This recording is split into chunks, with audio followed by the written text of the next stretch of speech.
I remember when I was a kid, we used to during Easter time, we used to like color eggs, like dye eggs and all that. And we used to like fill up like the plastic eggs with like candy and all that kind of stuff. I kind of miss those days. Now when I look at eggs, I'm like, wow, that's a lot of cholesterol. Um, let me get something more lean for protein.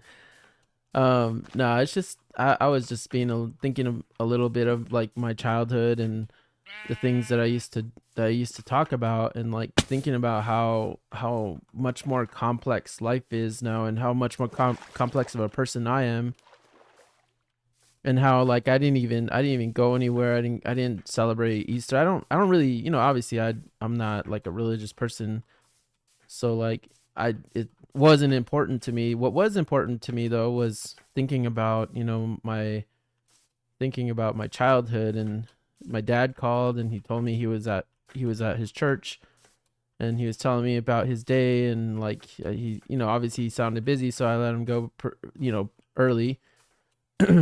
But I always think about like um like what do I think about Easter now? What do I think about this holiday like as a grown man? As like obviously I've evolved my thinking, I've evolved my the way that I sat down with AI, and I was just like, just sort of doing my journaling with it that I do now.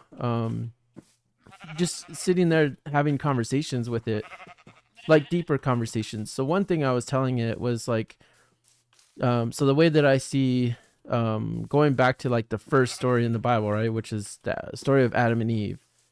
So for me, the story of Adam and Eve is basically how your brain works. So when you are a child and you're innocent and you don't know anything, you're being provided everything, right?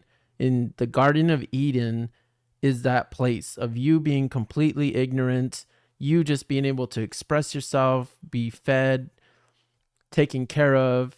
There are rules.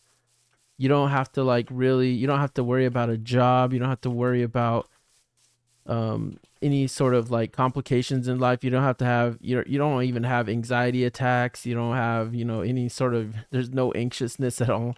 Your nervous system is completely at rest. You are just having fun. You're able to go to your friend's house and go hang out with them.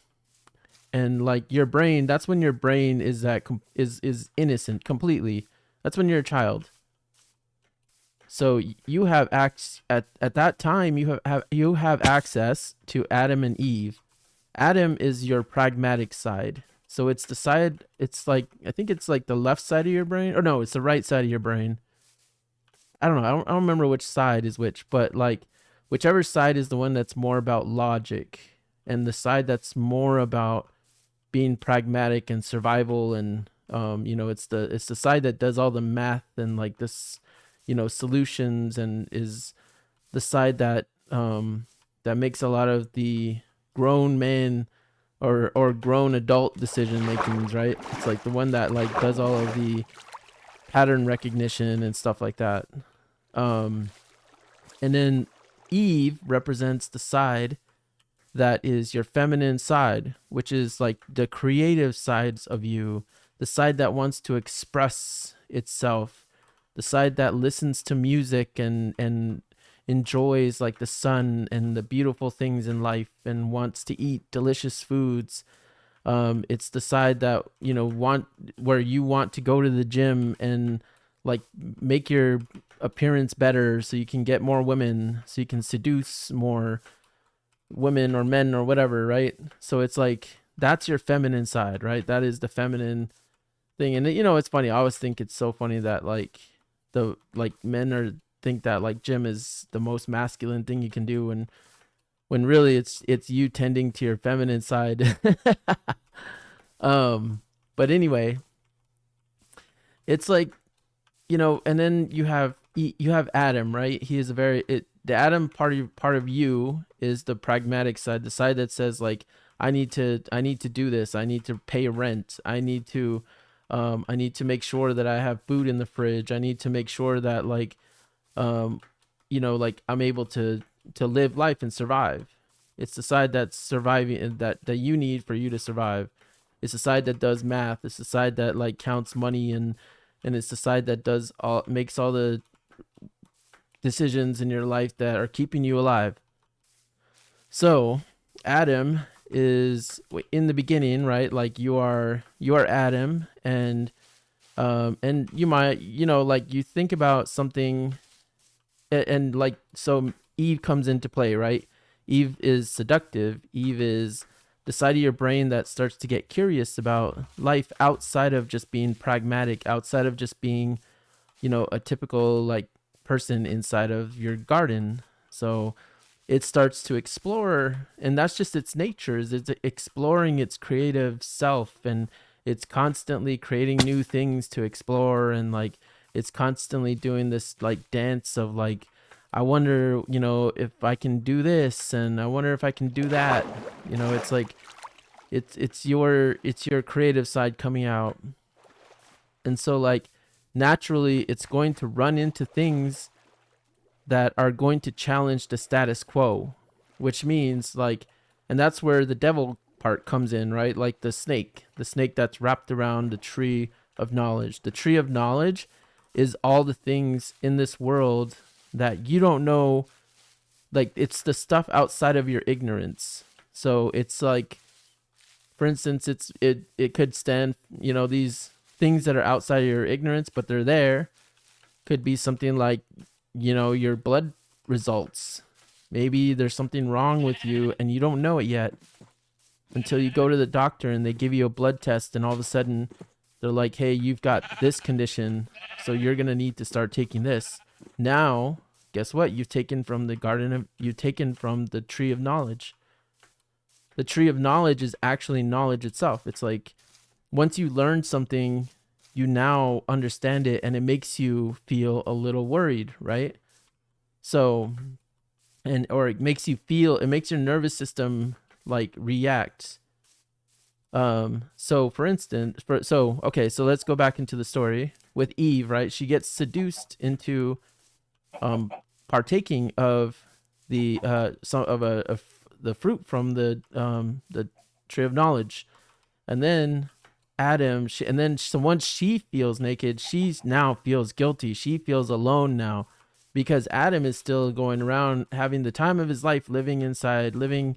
So the side of your brain that is pragmatic is still like, for the most part, living a life that it enjoys.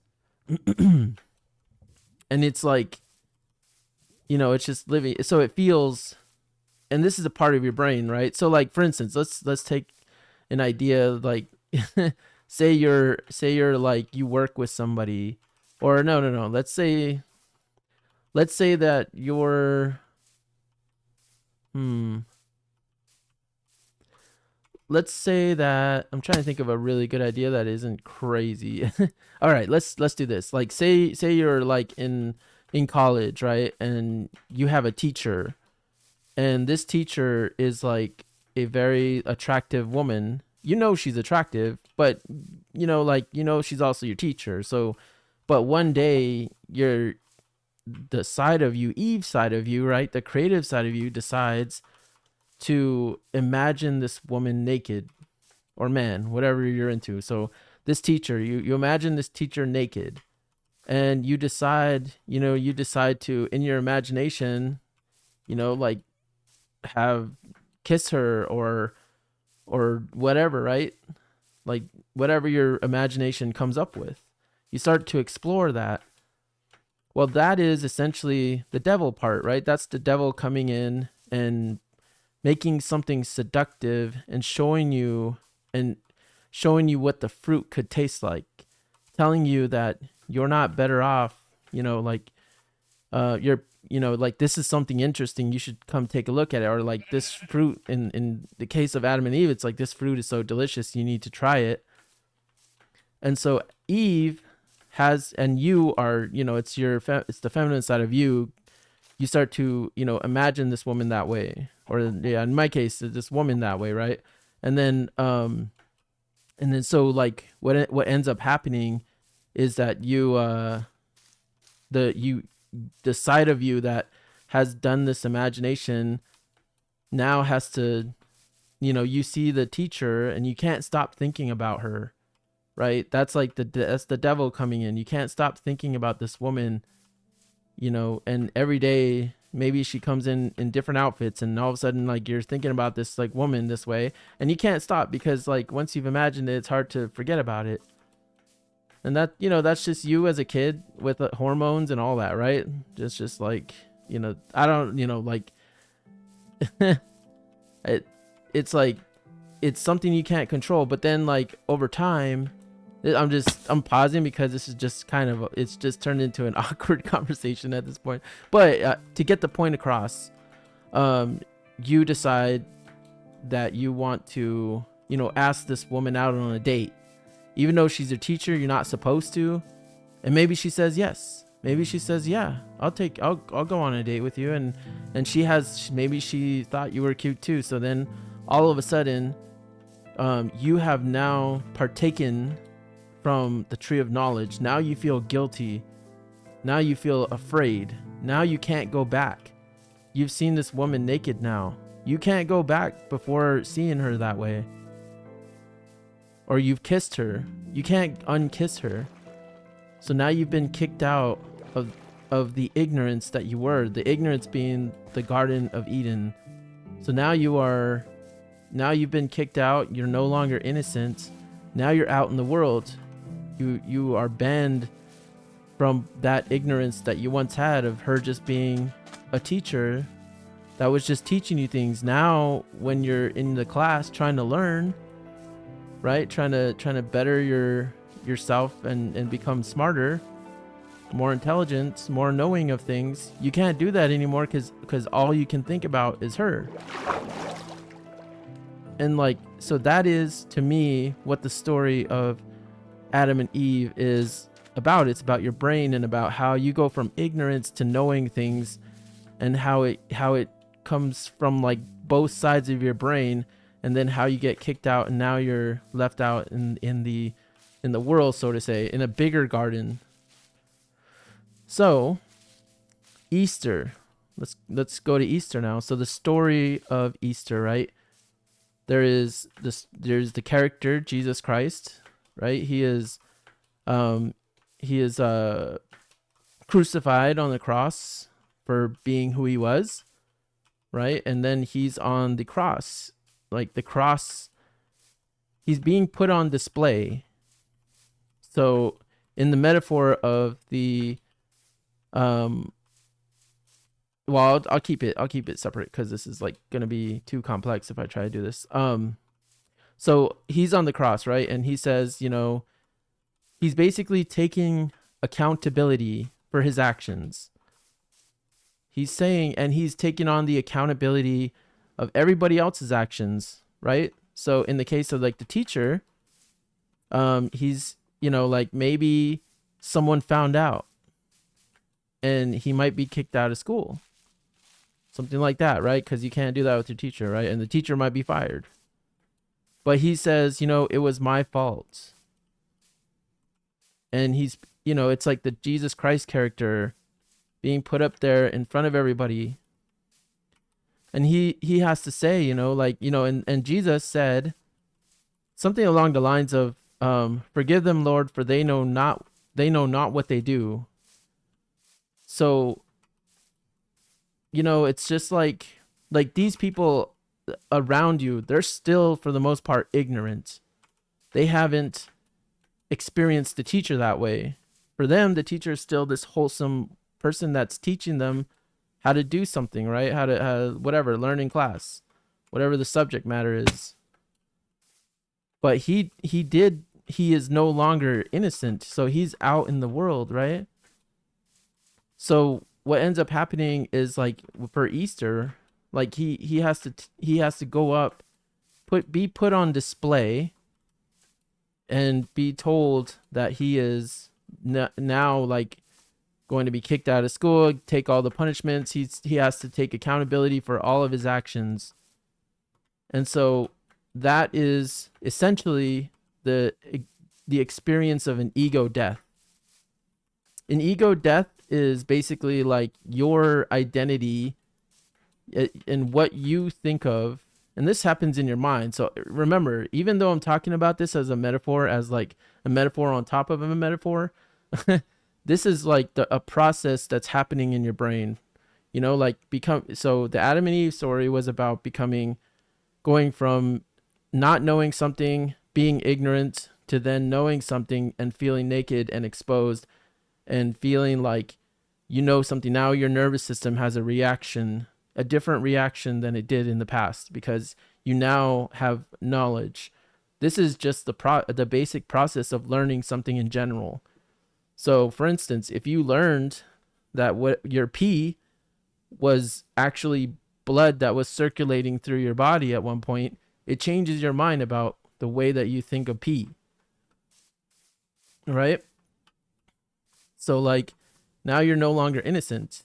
Now you understand that your pee is not just the water that circled through your body. It was actually your blood. And when they say that there's blood in your urine, there's a reason for that. It's like it was filtered through your liver already and several other organs and made it out, you know, like when you pee. So it's like you're just peeing out blood. And it changes the way you think about it. So going back to what I was talking about with the ego death, right? And Jesus and the crucifixion. So when you're thinking about when Jesus was up there, he says, "Forgive them, for they know not what they do." What he's talking about and what the metaphor is about every other person that has not experienced whatever knowledge you understand. So it's for all the people that don't know that like what they're peeing out is actually blood or processed blood, and or people, you know, the other students that are criticizing the student or whatever for like his situation with the teacher in the metaphor. And just to clarify, this never happened. I don't know if it happened to some people, but not me. I don't know. I never had that opportunity with any of the teachers that I had crushes on. But anyway, it's just like it's the other students, right? The other students are the ones who do not know what they're doing, but they're crucifying you, and you just have to say, okay, I have to accept this. This is my ego death, right? And then so you get crucified, and they put you in a cave, right? They put Jesus in the cave. They put him in the cave for 3 days. 3 days, and the significance of 3 is like all over. Like if you go into most of like the stories of like rebirth stories and like history in general, they all are around 3, like 3 years, 3 days, 3 decades, whatever. Like it's always around 3, because 3 is the process that it takes. So like 3 is like the death, transformation, and then what is it? Like it's something like being alive, or birth, death, and then like rebirth or something like that. It's like the process of basically of transformation. So the transformation that you're going through, you know, like Jesus goes into the dark, into a cave, right? Into the dark for 3 days. His body is placed there. That is how long it takes for your, you know, like you're once for, let's go back to the metaphor about the student. Like, okay, so the student is placed in, you know, like, or let's say your brain has now gone through the ego death, right? Has now decided to take accountability for the knowledge that it learned. And now you are in this place of limbo. You're in the dark. You're in the dark cave, processing it. It's transforming you. It has to completely dissipate the old energy of ignorance. It has to completely dissipate and change from what you were as like an innocent person who didn't know anything, to this person who now understood, and not only understood things but applied it into their actual waking life, and not just something that was in their imagination. They took, like, they took it in, right? And they accepted it, and they actually went for it. In the case of like the student example, that student and the teacher had this experience, and now they have to go through and deal with the consequences of that. Now the student now has to go through life with this new lesson, and this lesson put him through a sort of death, right? Just the same way Jesus went through the death, and then now is stuck in this limbo, like, I don't know what I'm gonna do with my life now. However, the difference between him and why this student or you or your brain or whatever transcends is because you applied the action, and now you understand what happens when when you take action on something of that nature, right? Of like, it were now you understand something that other people do not understand. You understand, like, a situation and even how to navigate it better. And so, like, you transcend everybody. That's so when Jesus comes out of the cave and he is resurrected, right? He essentially floats off into heaven, right? So that is the process of you having gone through a lived experience. Now, with new knowledge, you now have wisdom, and that wisdom transcends you into another frequency. It's not, and to me, heaven is just a frequency, is a different frequency, meaning that, like, you have more wisdom than the other person. In some cases, it can be that. In some cases, it can be that you've lived through things, you've gone through pain, and the process to get wisdom always involves pain. It can, and it doesn't have to be physical pain like Jesus experienced, because Jesus to me is just a metaphor for the hero's journey. But you experience this, like, you experience pain, you experience all these things that you now have over other people who have not. You have transcended them as a human and your experience. So, like, when you become an older person, you're wise because you've applied a bunch of things in your life. If you don't apply anything in your life, you are completely missing the point of life. You have to go through transformations and rebirths, and you have to go through pain. Pain is the thing that tells you that you're actually living. Pain is what life is mostly about. And that pain that you're going through is going to teach you something that other people don't know. So the more pain that you've experienced, the more you are transcending and transforming beyond other people, beyond the other ignorant people that are still in the Garden of Eden, who are afraid to leave, who are just stuck there, just completely ignorant. Those people that are stuck there, you don't have to feel sorry for them. You might, but you will find other people who have transcended as well. That's heaven, right? Heaven is the frequency above your own, and it's always going to be above you. You're never going to be truly in heaven. Heaven is also, in my opinion, in the metaphorical sense, for me, heaven is a state, its own state of a new form of ignorance, where, like, you now are in a new Garden of Eden, and it happens over and over and over throughout your life. And that's the point, is to go through these transformative experiences, and it never truly ends until you stop experiencing. But I honestly don't believe that.